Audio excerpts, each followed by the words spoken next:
پر یقین، جہنم دیکھی نہیں لیکن جہنم پر یقین، فرشتوں کو دیکھا نہیں لیکن فرشتوں پر یقین، اللہ کو دیکھا نہیں لیکن اللہ پر یقین،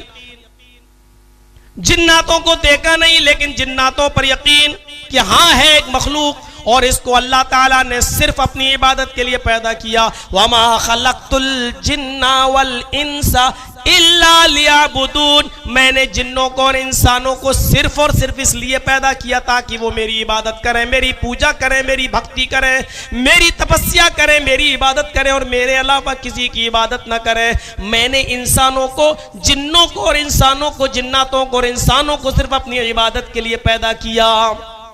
تو ایک غیب پر یقین رکھنا، چھپی ہوئی چیزوں پر یقین رکھنا، یہ قرآن ان لوگوں کے لیے بھی ہدایت ہے الذین یؤمنون بالغیب، جو غیب پر، جو چھپی ہوئی چیزوں پر یقین رکھتے ہیں. اللہ پر یقین کا مطلب یہ ہے کہ اللہ کو دیکھا نہیں لیکن اللہ کو مانتے ہیں. جب ایک چھوٹی سی سوئی اور ماچس کا کھوکھلا، ماچس کا ایک ڈبی جب بغیر کسی بنانے والے کے نہیں بن سکتی ہے، ایک ماچس کی تیلی اور ایک چھوٹی سی سوئی جب بغیر کسی بنانے والے کے نہیں بن سکتی ہے، تو اتنی بڑی زمین، اتنا بڑا آسمان، اتنے ستارے اور اتنے سیارے اور 2,40,000 میل کی بلندی پر چمکنے والا چاند اور 9,30,00,000 میل کی بلندی پر چمکنے والا سورج، 1,40,00,000 ڈگری سینٹی گریڈ گرمی جس سورج کے اندر، میرے بھائیوں اس کو بغیر کسی بنانے والے کی یہ ساری چیزیں وجود میں کیسے آ سکتی ہیں؟ سورج کی گرمی ہمیں اتنی ملتی ہے جتنی ہم برداشت کر سکیں، اس سے زیادہ نہیں. تھوڑی سی زیادہ ہو جاتی ہے تو ہم اپنے گھروں سے باہر نکل آتے ہیں اور اپنے گھر میں ایئر کنڈیشن چلانے لگتے ہیں. میرے بھائیوں تھوڑی سی بارش اگر زیادہ ہو گئی تو بہار و بنگال میں باڑھ و سیلاب کی شکل اختیار کر لیتا ہے. ذرا اندازہ لگائیے، آسمان سے ہونے والی بارش بھی اتنی مقدار میں ہوتی ہے جتنے میں ہمارے اناج پک سکیں، ہمارے اناج تیار ہو سکیں. لمٹ میں بارش کا ہونا، لمٹ میں بارش کا ہونا، لمٹ میں سورج کی گرمی ملنا، لمٹ میں چاند کی روشنی ملنا، لمٹ کے اندر رات آنا اور سونے کے بعد اپنی نیند پوری کرنے کے بعد پھر دن کا آ جانا اور ایک متعینہ مقدار کے اندر دن کی روشنی کا ہمیں ملنا، پھر رات کا آنا، دن کا جانا، دن کا آنا، رات کا جانا، پھر موسم سرما و گرما، سردی و گرمی کے موسم اور بارش کے موسم اور لمٹ، ہر چیز لمٹ. ہوا کا اتنی لمٹ میں چلنا جتنا ہم برداشت کر سکتے ہیں،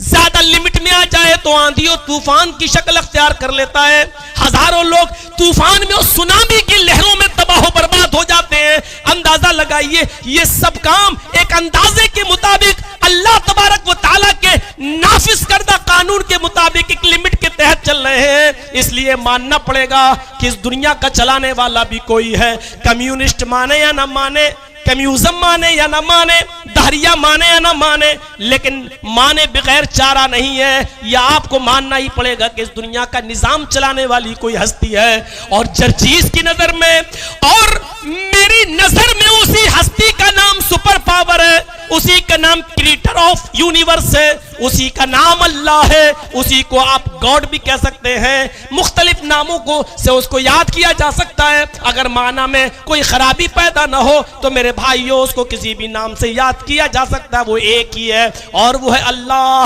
وہ ہے اللہ، وہ ہے اللہ جو اس دنیا کو ایک لمٹ اندازے کے مطابق چلا رہا ہے اور اس کے اندر کوئی کمی نظر نہیں آ رہی ہے. کوئی کمی. نظر دوڑاؤ، بار بار دوڑاؤ،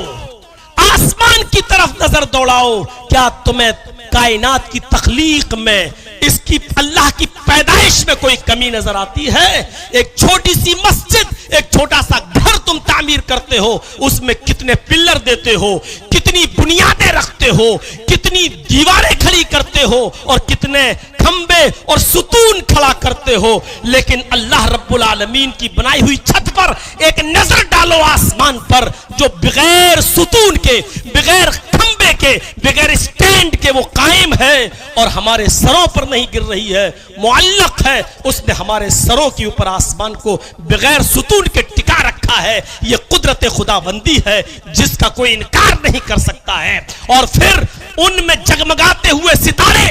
ان میں جگمگاتے جگمگاتا ہوا چاند اور اس میں جگمگاتا ہوا سورج، اور پھر سورج سے بھی اوپر ستارے، اور ستاروں سے بھی اوپر سیارے، اور سیاروں سے بھی اوپر کہکشائیں، اور ایک ایک کہکشاں کے اندر ایسی موجودہ جس دنیا میں ہم رہتے ہیں 13 لاکھ دنیا، ایسی موجودہ دنیا جس میں ہم رہتے ہیں، ایسا موجودہ ورلڈ جس میں ہم رہتے ہیں، ایسی موجودہ دنیا جس میں ہم سانس لیتے ہیں، ایسی 13 لاکھ دنیا، 13 لاکھ دنیا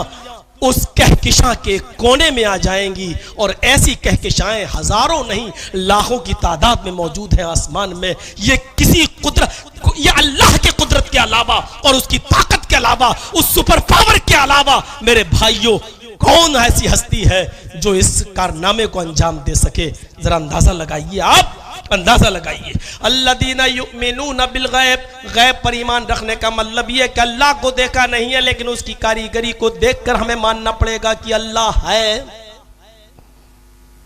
اور اس دنیا کے نظام کو چلا رہا ہے۔ فرشتوں پر ایمان لانے کا مطلب یہ ہے کہ ہم نے دیکھا نہیں ہے لیکن وہ ہیں، اللہ تعالیٰ نے جو ان کو حکم دیا ہے اس کو وہ بجا لاتے ہیں، جن کاموں سے روکا ہے وہ رک جاتے ہیں۔ ہمارے ساتھ بھی اللہ تعالیٰ نے 2 فرشتے متعین کر رکھے ہیں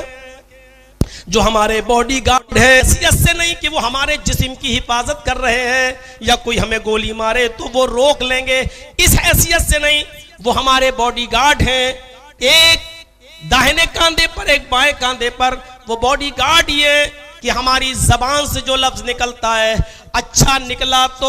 داہنے کاندھے پر بیٹھے ہوئے فرشتے نے اس کو نوٹ کر لیا، اور غلط نکلا تو بائیں کاندھے پر بیٹھے ہوئے فرشتے نے اس کو نوٹ کر لیا۔ وہ تمہیں روکنے کے پابند بھی نہیں ہے، اللہ تعالیٰ نے ان فرشتوں کو تمہیں روکنے اور کرنے کے لیے نہیں بنایا ہے۔ وہ کوئی فرشتہ تم سے یہ نہیں کہہ سکتا چل نماز پڑھنے چل، برائی لکھنے والا فرشتہ یہ نہیں کہہ سکتا کہ تو شراب پی، لیکن آپ اچھا کر رہے ہیں بس ان کو لکھنے کے لیے بھیجا ہے، تمہاری اچھائیاں لکھیں گے، تم نے برا کیا ان کا کام یہ کہ وہ صرف برا لکھیں گے، اور یہ نام اعمال اللہ کے سامنے تیار کر کے وہ پیش